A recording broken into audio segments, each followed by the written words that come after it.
Hi hello welcome back to my YouTube channel. எல்லாருக்கும் வணக்கம். என்னோடய சேனலை சப்ஸ்கிரைப் பண்ண எல்லாருக்கும் ரொம்ப ரொம்ப நன்றி. சப்ஸ்கிரைப் பண்ணாதவங்க ப்ளீஸ் என்னோடய சேனலை சப்ஸ்கிரைப் பண்ணி சப்போர்ட் பண்ணுங்கள். இன்றைக்கி குட்டியாக ஒரு vlog பார்த்துடலாமா? ஒரு சின்ன ஃப்ரீ டைம் இல்லைனா ரிஹர்சல் டைம்னு வேணால் சொல்லலாம். இவங்க வந்துட்டு ப்ரொஃபஷ்னல் டான்சர்ஸு. என்னோடய நெய்பர் குழந்தைங்க. அவங்க வந்துட்டு ஃப்ரீயாக இருக்கிற டைம் எனக்கு கொஞ்சம் ஏதாச்சும் சொல்லிக் கொடுப்பாங்க. டான்ஸ் வந்துட்டு பார்த்திங்கன்னா நான் என்னோடய ஸ்கூல் டேஸும் காலேஜ் டேஸ்லேயும் கொஞ்சம் நான் படிச்சிருக்கிறேன். பட் ஆஃப்டர் இந்த 10 இயர்ஸ் வந்துட்டு எனக்கு கொஞ்சம் டிஃபிகல்ட்டாக இருந்துச்சு. எக்ஸசைஸ் பண்ணுறேன்னு சொல்கிறேன்னா எனக்கு வந்துட்டு கொஞ்சம் லேசினஸ் தான். பட் இதே மாதிரி ஏதாச்சும் ஒரு ஆக்டிவிட்டீஸ்னால் எனக்கு கொஞ்சம் பிடிக்கும். But what ever it is, நம்ம கொஞ்சம் ஏதாச்சும் நம்மளை ஒரு பிஸியாக வச்சுக்கலாம், ஏதாச்சும் ஒரு ஆக்டிவிட்டீஸ் பண்ணணும் அப்படின்ற ஒரு இதில் தான் நான் இது ஜஸ்ட் ஒரு ப்ராக்டிஸ் பண்ணேன். ஸோ கொலுசுகள் கொஞ்சிறது அது ஏதோ ஒரு பாட்டு தான் நான் ரிஹர்சல் பண்ணிக்கிட்டு இருந்தோம்.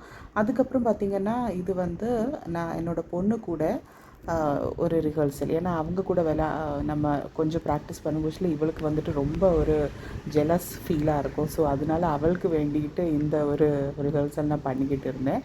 எனக்கு தெரிஞ்ச மாதிரி நான் அவளுக்கு சொல்லிக் கொடுப்பேன். அவள் வந்துட்டு டான்ஸ் படிக்கிறா. ஸோ எந்த ஸ்டெப்ஸாக இருந்தாலும் அவளுக்கு கொஞ்சம் சீக்கிரமாகவே கிளிக் ஆயிரும். எனக்கு கொஞ்சம் டிஃபிகல்ட் தான். லாட்ஸ் ஆஃப் ப்ராக்டிஸ் இருந்தால் தான் என்னால் முடியும். ஸோ குட்டி குட்டியாக ஃப்ரீ டைமில் எப்போமாச்சும் நாங்கள் அப்படி ப்ராக்டிஸ் பண்ணிக்கிடுவோம். Just to boost our good ஹார்மோன்ஸ்னு சொல்லலாம். ஓகேவா? அதுக்கப்புறம் டின்னர் இன்றைக்கி வந்துட்டு என்ன ஸ்பெஷல்னு பார்த்திங்கன்னா வெஜ் மலாய் குருமா தான் பண்ணியிருந்தேன்.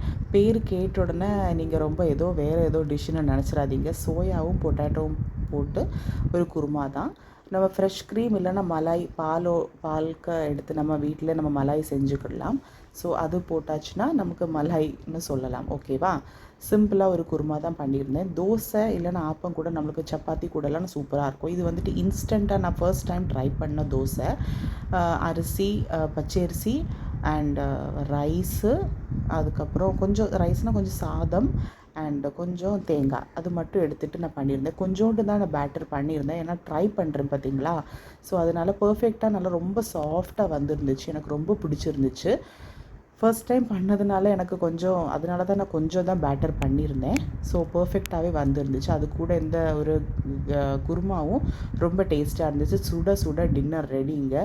நான் வந்துட்டு அவங்க சாப்பிட்ற உட்கார அந்த டைமில் சூடாக பண்ணி கொடுத்துட்ருந்தேன் நான். அண்ட் இந்த கறி பார்த்திங்கன்னா நான் ஃபஸ்ட்டே சொன்ன மாதிரி சப்பாத்தி எல்லாத்துக்குமே, பூரி, இட்லி, தோசை எல்லாத்துக்குமே ரொம்ப சூப்பராக இருக்கும்.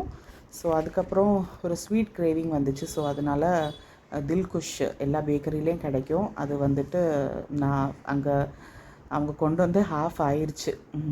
அப்பாவும் பொண்ணும் சாப்பிட்டு. ஸோ இதுதான் அந்த ஸ்டஃபிங்காக இருந்துச்சு. ரொம்ப டேஸ்ட்டாக இருந்துச்சு சாப்பிடும்போதுல.